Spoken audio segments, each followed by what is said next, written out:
Welcome to ज्ञान मार्ग। आज हम जापान के इंडस्ट्रियल रिवॉल्यूशन यानी कि मेजी एरा को कंटिन्यू करेंगे। पिछले लेक्चर में हमने देखा था कि सबसे पहले जापान ने सेल्फ इम्पोज्ड आइसोलेशन को अपनाया था। बाद में 1852 में यूएस नेवी शिप वहां पे जाती है। उसके बाद उनको पता चलता है कि अभी इंडस्ट्रियल रिवॉल्यूशन की हमें ज़रूरत है, जिससे ट्रेड और टेक्नोलॉजी का भी डेवलपमेंट होगा। तो यहाँ पे इंडस्ट्रियल रिवॉल्यूशन के जो दो मोस्ट इम्पोर्टेंट एम थे जापान के इंडस्ट्रियल रिवॉल्यूशन, उसमें से एक है इंडस्ट्रियलाइजेशन और दूसरा है मॉडर्नाइजेशन ऑफ मिलिट्री। ये दोनों एम थे वहाँ के इंडस्ट्रियल रिवॉल्यूशन के। तो इसके लिए उन्होंने सबसे पहले ऑब्स्टेकल को रिमूव किया, जो थे कि वहाँ के वॉरलॉर्ड थे, उनको सबड्यूड कर दिया। फिर उन्होंने वहाँ के जो फ्यूडल सिस्टम थी उसको भी स्क्रैप्ड कर दिया। फिर टेलीग्राम और जो रेलवे इंफ्रास्ट्रक्चर थे उनको अपनाया।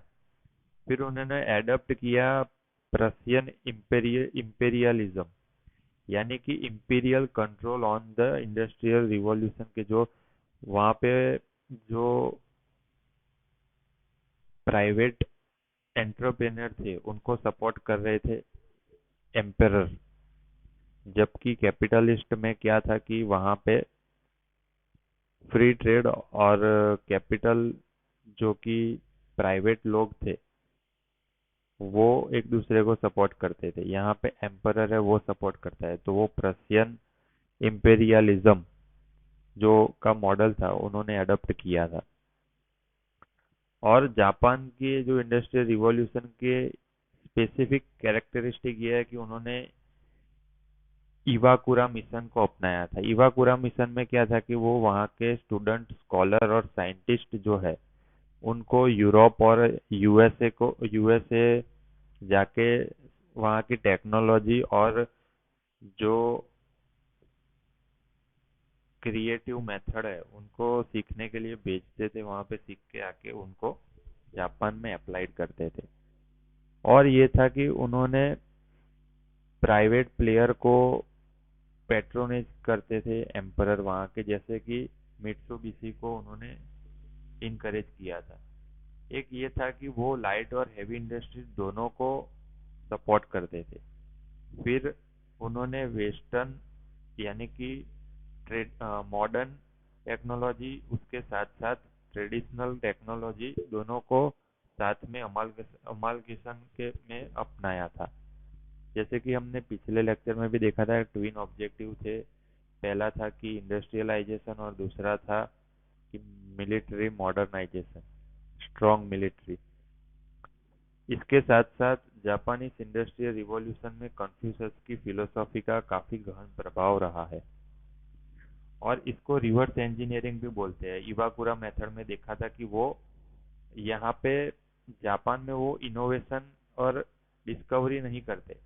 वो लोग इवाकुरा मेथड के थ्रू साइंटिस्ट, स्टूडेंट और स्कॉलर्स को भेजते थे वहाँ से, यहाँ पे मशीन लाते थे। और वो मशीन से वो कौन मशीन में से सीखते थे कि इसमें कौन सी टेक्नोलॉजी का उपयोग किया गया है। तो वो डिस्कवरी नहीं करते थे, लेकिन दूसरों के बनाए हुए मशीन के ऊपर रिवर्स इंजीनियरिंग करके वो टेक्नोलॉजी को डेवलप करते थे अपने देश में। तो जापान के ये स्पेसिफिक फीचर थे। इवाकुरा एक reverse engineering, light and heavy industry, फिर हो गया ट्रेडिशनल और मॉडर्न का अमालगेशन, फिर है कन्फ्यूशियस की फिलोसॉफी, ट्विन ऑब्जेक्टिव यानी कि इंडस्ट्रियलाइजेशन और स्ट्रॉन्ग मिलिट्री, ये सब। और एम्परर की जो वहाँ पे प्रूशियन इम्पीरियलिज्म, ये सब इसके स्पेसिफिक पॉइंट है। एक यूपीएससी में पीवाईक्यू आया हुआ है कि जापानीज इंडस्ट्रियल रिवॉल्यूशन और वेस्टर्न यानी कि कैपिटलिस्ट इंडस्ट्रियल रिवॉल्यूशन में कंपैरिजन करना, ऐसा क्वेश्चन पीवाईक्यू में आया हुआ है। तो सबसे पहले तो ये है कि वेस्टर्न है उसको कैपिटलिस्ट बोलते हैं और जापान में मेजी एरा बोलते हैं। तो सबसे पहले तो वहाँ पे जो फाइनेंस प्रोवाइड करते हैं वो फ्री ट्रेड के थ्रू आता है, ट्रेड के थ्रू आता है। और यहाँ पे जो स्टेट यानी कि एम्परर प्रोवाइड करते हैं फाइनेंस। फिर वहाँ पे लाइट टू हैवी वहाँ पे लाइट टू हैवी इंडस्ट्री को अटेंशन दिया गया है, हैवी इंडस्ट्री को ज़्यादा अटेंशन दिया गया है। यहाँ पे जापान में लाइट और हैवी दोनों को वो लोग अटेंशन देते हैं। फिर है कि वेस्टर्न फिलोसॉफी में टेक्नोलॉजी इनोवेशन का उपयोग होता है, मॉडर्नाइजेशन का। और यहाँ पे मॉडर्नाइजेशन प्लस ट्रेडिशनल दोनों की फिलोसॉफी को दोनों को यहाँ पे एक्सेप्ट करते हैं। जापान फिलोसॉफी में कन्फ्यूशियस की फिलोसॉफी काफी प्रभाव हुआ है। और वेस्टर्न में वहाँ पे साइंटिफिक थियरी का काफी एप्लीकेशन देखने को मिलता है। ये सब दोनों के बीच डिफरेंस था। एक डिफरेंस ये भी था कि वेस्टर्न में नेचुरल रिसोर्सेज यानी कि आयरन स्टील काफी ज्यादा प्रभाव में उनको मिलते थे, जबकि जापान में ऐसा कुछ नेचुरल रिसोर्सेज नहीं मिलते थे। और वेस्टर्न में एग्रीकल्चर से वो कमर्शियल कमर्शियल में से कुछ रिवॉल्यूशन देखने को मिलता था, वो सीक्वेंस में था, जबकि जापान में एग्रीकल्चर कमर्शियल दोनों साथ में देखने को मिलते थे। ये टोटल हो गया इन दोनों के बीच का डिफरेंस। अब जो लास्ट रिवॉल्यूशन है वो है सोशलिस्ट रिवॉल्यूशन, जो कि रसिया और चाइना में देखने में मिलता है। कैपिटलिस्ट है वो ब्रिटेन और बर्लिन जैसे शहरों में कंट्री में देखने को मिलता है, जबकि ये है सोशलिस्ट यानी कि चाइना और रसिया में देखने को मिलता है। यहाँ पे जो फाइनेंस है वो स्टेट प्रोवाइड करता है, और वेल जो यहाँ के प्रोडक्ट होते हैं वो वेलफेयर ऑफ पीपल के लिए होता है, और स्टेट के कंट्रोल में पूरी इंडस्ट्री होती है।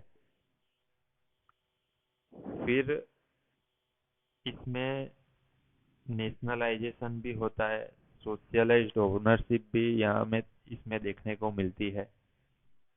यहाँ पे कम्युनिस्ट आइडियोलॉजी भी देखने को मिलता है, और क्लास डिस्टिंक्शन का एलिमिनेशन यहाँ पे होता है। और सेंट्रलाइज्ड कंट्रोल होता है, सेंट्रलाइज्ड लेबर लॉबी होते हैं, और वर्कर के राइट के ऊपर इम्फेसिस डाला जाता है। हालांकि इसमें अर्बनाइजेशन भी देखने को मिलता है, और सोशल सर्विस भी इम्प्रूवमेंट देखने को मिलता है, और रैपिड इंडस्ट्रियल ग्रोथ भी देखने को मिलता है। तो ये था सोशलिस्ट इंडस्ट्रियलाइजेशन। अभी हमें एक क्वेश्चन ये आता है कि इंडस्ट्रियल रिवॉल्यूशन के इम्पैक्ट क्या है। ये क्वेश्चन भी पूछा जा सकता है 10 या 15 मार्क्स में। तो इंडस्ट्रियल रिवॉल्यूशन के दो इम्पैक्ट, एक है पॉजिटिव इम्पैक्ट, एक है नेगेटिव इम्पैक्ट। हालांकि इसको पेस्टल अप्रोच से भी हम लिख सकते हैं। पेस्टल यानी कि पॉलिटिकल, इकोनॉमिक, सोशल, फिर टेक्नोलॉजिकल, फिर लीगल और एनवायरमेंटल इम्पैक्ट। तो इसी अप्रोच से ये बेटर रहेगा। तो सबसे पहले देखते हैं कि इसके पॉलिटिकल एस्पेक्ट में पॉजिटिव क्या है। पॉजिटिव ये है कि लेबर लॉ है उसका वाइडली जो एप्लीकेशन देखने को मिलता है। फिर ये है कि वर्किंग आवर्स और लेबर लॉ में वो काफ़ी डिफाइन मैनर में वो देखते हैं। फिर पॉलिटिकल में ये है कि डेमोक्रेटाइजेशन यहाँ पे देखने को मिलता है, और आइडियोलॉजी भी सबकी मिक्स होती है, अर्बन और लोकल लोगों की। फिर एक है सोशल इम्पैक्ट। सोशल इम्पैक्ट में वुमन के ऊपर इम्पैक्ट होता है कि वुमन भी इसमें जो इंडस्ट्री में शामिल होती है तो वो भी उनका भी एजुकेशन बढ़ता है, प्लस वो इकोनॉमिकली सेल्फ डिपेंडेंट हो जाती है। हालांकि उसके नेगेटिव इम्पैक्ट में वही है कि वुमन को भी लो वेज सैलरी मिलती है, और उनका एक्सप्लॉयटेशन भी देखने को मिलता है। सोशल इम्पैक्ट में लेबर में एक नेगेटिव इम्पैक्ट ये भी है कि जो लॉन्ग वर्किंग आवर्स और एक्सप्लॉयटेशन ऑफ वर्कर भी देखने को मिलता है। एक है इकोनॉमिक। इकोनॉमिक इम्पैक्ट में पॉजिटिव ये है कि सबके पास पैसा आता है और स्टैंडर्ड ऑफ लिविंग बढ़ जाता है। लेकिन नेगेटिव इम्पैक्ट ये है कि उसमें इकोनॉमिक डिवाइड देखने को मिलता है, यानी कि रिच और पुअर के बीच का जो गैप है वो बढ़ता जाता है। फिर है टेक्नोलॉजिकल इम्पैक्ट। टेक्नोलॉजिकल इम्पैक्ट एक पॉजिटिव इम्पैक्ट है कि इंडस्ट्री आने से वजह से टेक्नोलॉजी बढ़ती है। और एक है एनवायरमेंटल इम्पैक्ट, जो कि टोटली नेगेटिव इम्पैक्ट है, उसमें कोई पॉजिटिव नहीं है। कि एनवायरनमेंट के ऊपर टोटली नेगेटिव इम्पैक्ट, यानी कि जो रिवर्स है, एयर है, नॉइज पॉल्यूशन है, सबका पॉल्यूशन होता है। और एक इम्पैक्ट ऑफ इंडस्ट्रियलाइजेशन ये है कि जो एलिट मिडिल क्लास थे उनका इमर्जेंस देखने को मिलता है। तो ये सब था इम्पैक्ट ऑफ इंडस्ट्रियल रिवॉल्यूशन, जिसमें एक कल्चर का एस्पेक्ट भी है कि लोग जो अर्बनाइजेशन देखने को मिलता है, यानी कि विलेज से अर्बन पॉपुलेशन में बढ़ोतरी होती है, जिसे मिक्सचर ऑफ कल्चर भी होता है। जैसे कि मुंबई में साउथ, नॉर्थ और ईस्ट सभी इंडिया के लोग आके मिलते हैं, जिससे वो एक कल्चर मुंबई का, बॉम्बे वाले का अलग से कल्चर डेवलप होता है और मिक्सचर ऑफ कल्चर देखने को मिलता है। यानी कि आइडियोलॉजी का एक्सचेंज भी एक दूसरे के साथ होता है और कल्चर का भी एक्सचेंज होता है। तो ये था इसका एक इम्पैक्ट। सिटी नेगेटिव इम्पैक्ट में सिटी क्राउडेड हो जाती है, नॉइज पॉल्यूशन वगैरह का पॉल्यूशन होता है, एयर पॉल्यूशन होता है, लेबर वुमन के जो एक्सप्लॉयटेशन होते हैं, वर्किंग आवर्स ज़्यादा हो जाते हैं, सोसाइटी में रिच पुअर का गैप हो जाता है, कोलोनाइजेशन, एनवायरनमेंट पॉल्यूशन देखने को मिलता है। ये थे नेगेटिव पॉइंट।